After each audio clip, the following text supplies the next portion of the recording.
telling me this now? Because I can get rid of the demons. I can block the ladder. I have an antidote. We can kill them off, chemically speaking. They'll all disappear. It's chemistry, Jacob. I know, I created it. Please, let me help you.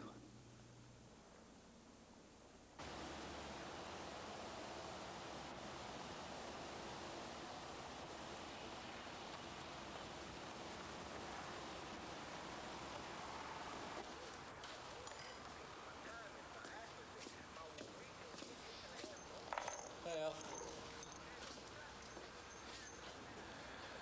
I had a hell of a time getting a hold of your records. If you knew, why didn't you say anything? Because the truth can kill, my friend.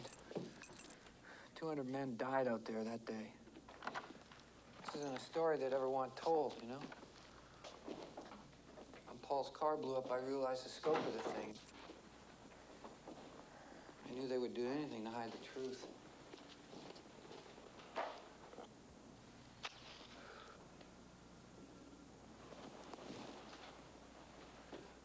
I came up with the formula back in Nam.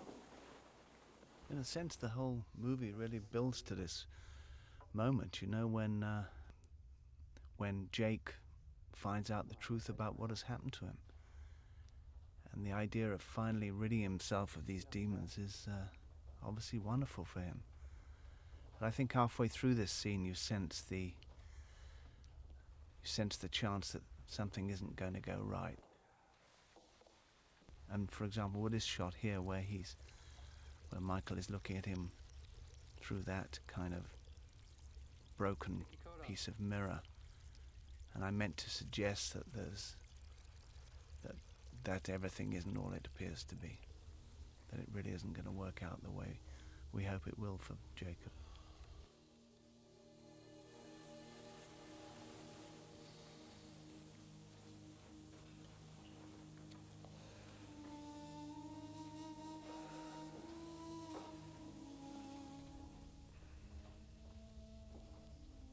I like the scene. It has a kind of a religious kind of connotation, really. And this moment here, when he gives him the antidote, I think is a little bit almost like a communion or something, when he tells him to put his tongue out. Almost like he's getting the host or something. What is it? Don't worry, just take it. It'll free your head. Okay, come on. I don't know. Yea, though I walk through the valley of the shadow of death, I shall fear no evil. But no one ever said I wouldn't be shitting in my pants every step of the way, huh? Come on, stick out your tongue.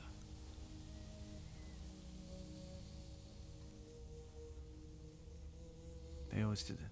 They apparently all used to say that in Vietnam.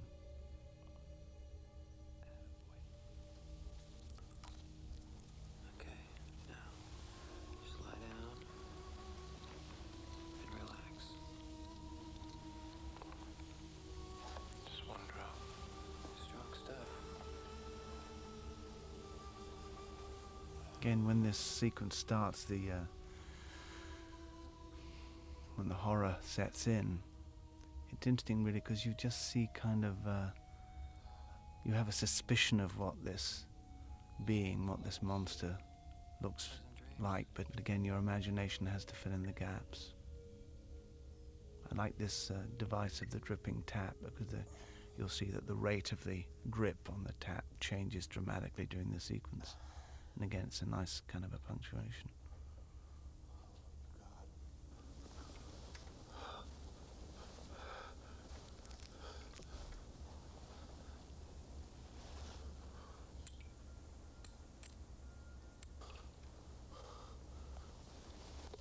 What's happening?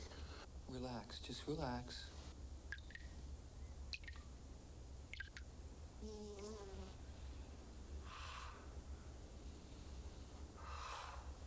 Just relax.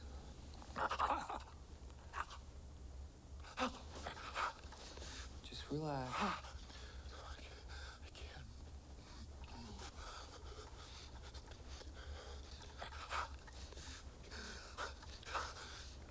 Help me.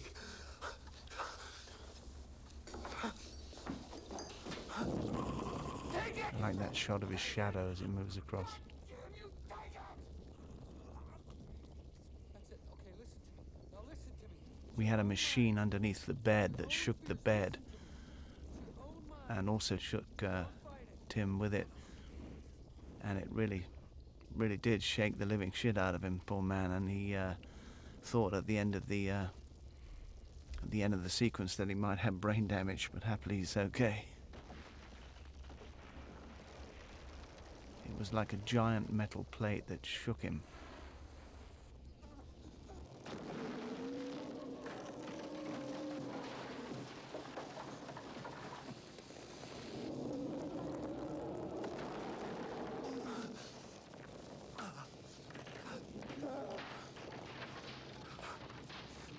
When the ceiling finally opens, we used an air hose, a kind of a high-pressure air hose to blow torrents of air into Jake's mouth and distend his face and cheeks, so that you get a sense of the awesome power of this thing.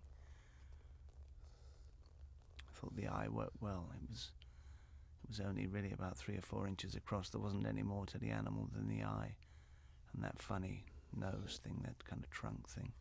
But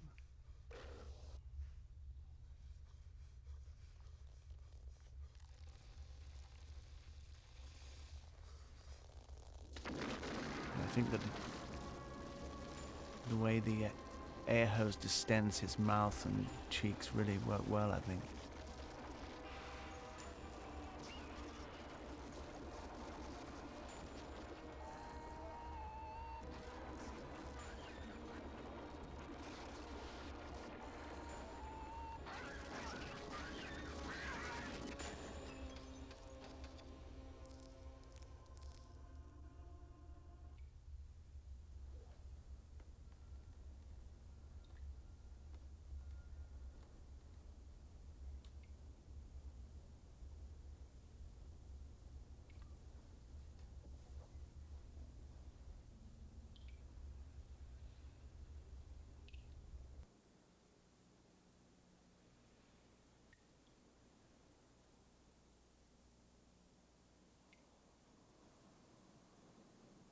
This particular sequence now, when Jacob comes to, I really wanted it to have a kind of a religious sort of feeling to it, and the way Jeff lit Michael was really to give a sense of almost like a halo around his head.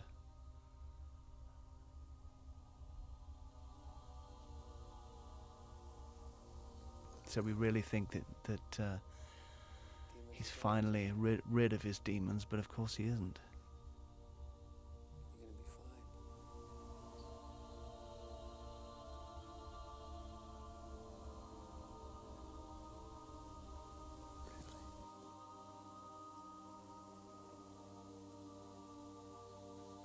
Really?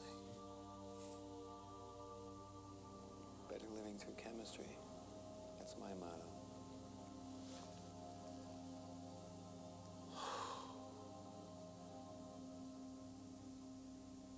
It's a miracle.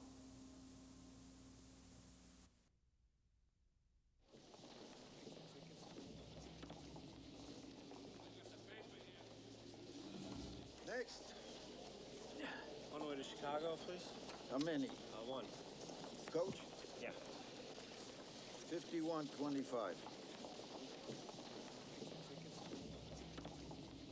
In this scene, Jacob is getting out of town. He's taking a train to Chicago, and we understand that he's still not rid of his demons.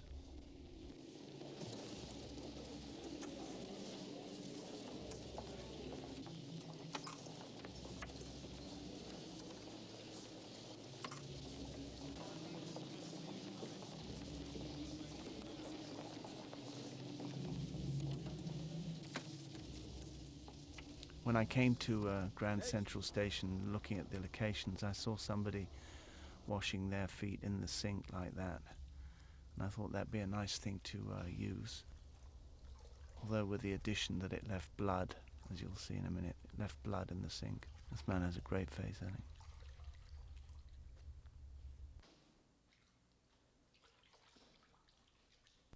There was another scene that we took out of the movie immediately after this scene when Jacob went looking for Michael and went to his apartment.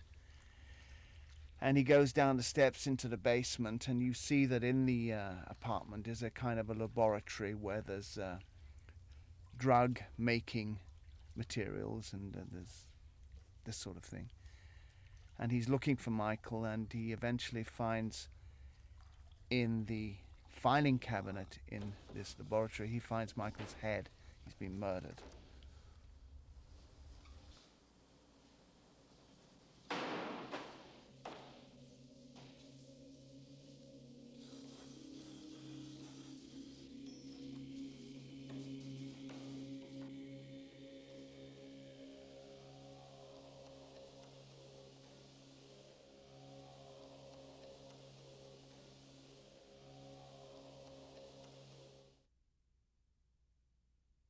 So we shot this scene on location, really in the middle of winter. It was very, very cold, and I think what Jeff Kimball did with the scene was wonderful in terms of the lighting. We had a kind of a rain effect on the roof that was, I think, terrific, you know. And that shot, for example, when you see that kind of ray going up, was a light bounced off a mirror that I thought was effective. There we see that kind of rain effect very successfully.